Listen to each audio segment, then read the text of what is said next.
thing is we have gone from 9/11, after that, when we were going to be different people, we've gone to today, where I read an article this week of a bus that was pulled over by a female police officer. And she was going to confront somebody that was on the bus, another woman. That woman comes down and starts beating on this female police officer. And what do the people on the bus do? Pull out their phones. We got to get this on film. And they're yelling, oh, you better tase her. You better tase her. Not a single one of them helped this female police officer subdue this woman that was attacking her. We have gone from seeing violence and seeing something violent happening and doing something about it to being spectators. And it breaks my heart. Because I was taught, I was brought up, you see someone being hurt and someone being picked on, you do something about it. Even if it's going to hurt you.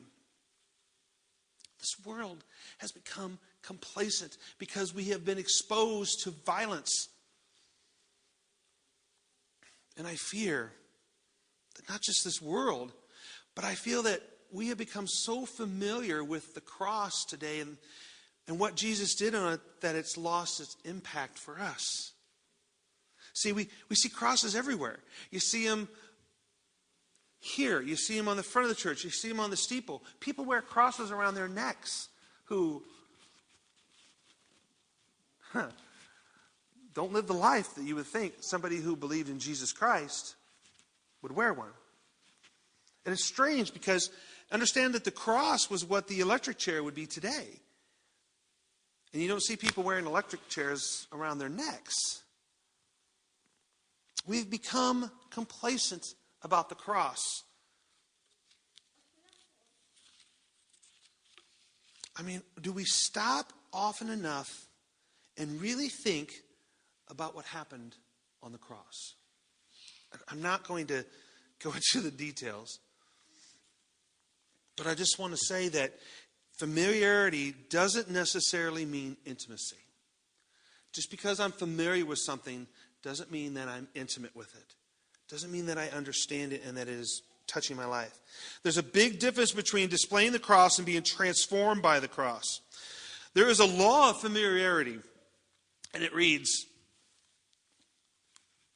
that no matter how valuable, given enough time, everything will be taken for granted.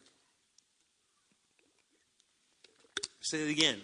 No matter how valuable, given enough time, everything will be taken for granted. See, it's so easy to become so familiar with things that we start taking them for granted. And what's sad is a lot of times it's people that we take for granted.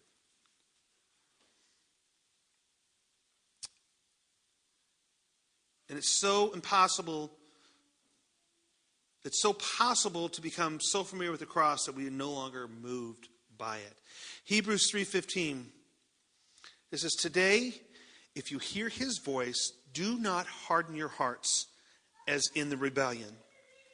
And I have this fear that we are hardening our hearts. And when I say that, I mean me. And us, and the church universal. We are hardening our hearts. This world is causing us to harden our hearts.